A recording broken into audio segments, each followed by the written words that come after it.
Hi అండి, అందరికీ నమస్కారం. ఇంతకు ముందు వీడియోలో అయితే మనం ఒబెసిటీ కోసం తెలుసుకున్నాము. అసలు ఒబెసిటీ అంటే ఏమిటి? ఒబెసిటీ అనేది మన శరీరం బరువు ఉండవలసిన దానికన్నా ఎక్కువ ఉండడాన్ని ఒబెసిటీ అని అంటాం. అంటే ఊబకాయం. సో దీనివల్ల అయితే ఒబెసిటీ ఉన్నాము. అయితే ఏమైంది?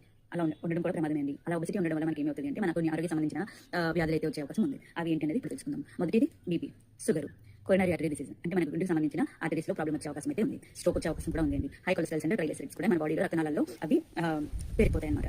సో నెక్స్ట్ వచ్చేసి ఫ్యాటీ లివర్ డిసీజ్ కూడా వస్తుంది. అంటే కాలేయానికి సంబంధించి కొవ్వు అనేది పేరుకుపోతుంది. దానివల్ల మనకి డైజెషన్ ప్రాబ్లమ్స్ అనేవి బాగా వస్తాయి. గాల్ బ్లాడర్ స్టోన్స్ అంటే పిత్తాశయంలోని రాళ్ళు అనేవి ఫామ్ అయిపోయే అవకాశాలు కూడా ఉంటాయి. మెయిన్ ఏంటంటే ఒబెసిటీ వల్ల ఆస్టియోఆర్థరైటిస్ అనేది వస్తాయి. అంటే ఏంటంటే మన మోకాల నొప్పులు కానీ జాయింట్ పెయిన్స్ కానీ ఏవైనా వచ్చే అవకాశాలు చాలా ఎక్కువగా ఉన్నాయి. ఇంకోటి ఏంటంటే బ్యాక్ పెయిన్, మన శరీర బరువు పెరిగిపోవడం వల్ల మన బరువు మనమే మోసుకోలేము. దానివల్ల వెన్నుపూస మీద ఎక్కువగా ప్రెజర్ పడిపోతుంది అనమాట. సో అప్పుడు మనకి బ్యాక్ పెయిన్ అనేది వచ్చే అవకాశం అయితే చాలా ఎక్కువగా ఉన్నాయి. ఇంకా చాలా మందిలో ఏంటంటే బ్రీతింగ్ ప్రాబ్లమ్స్ కూడా వస్తాయి అనమాట. వాళ్ళు నడిచేటప్పుడు కానీ కూర్చునేటప్పుడు కానీ చిన్న చిన్న పనులు చేసేటప్పుడు కూడా శ్వాస తీసుకోవడానికి చాలా ఇబ్బంది పడతారు అనమాట.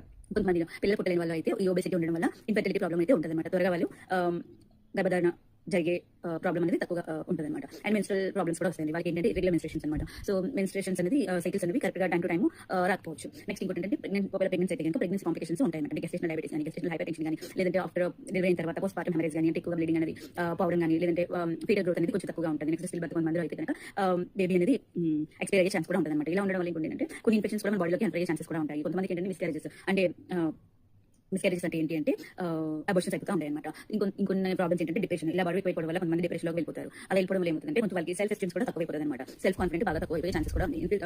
ఏంటంటే ఇంక్రీజ్ రిస్క్ ఆఫ్ క్యాన్సర్స్ కూడా. ఇలా బరువు ఎక్కువగా ఉండడం వల్ల కొన్ని పార్ట్స్ లో మనకి క్యాన్సర్ వచ్చే అవకాశం కూడా ఉందండి. కాబట్టి మీ యొక్క శరీర ఆరోగ్యాన్ని కాపాడుకునే బాధ్యత అయితే మనదేనండి. ఎవరు మనకి హెల్ప్ చేయరు.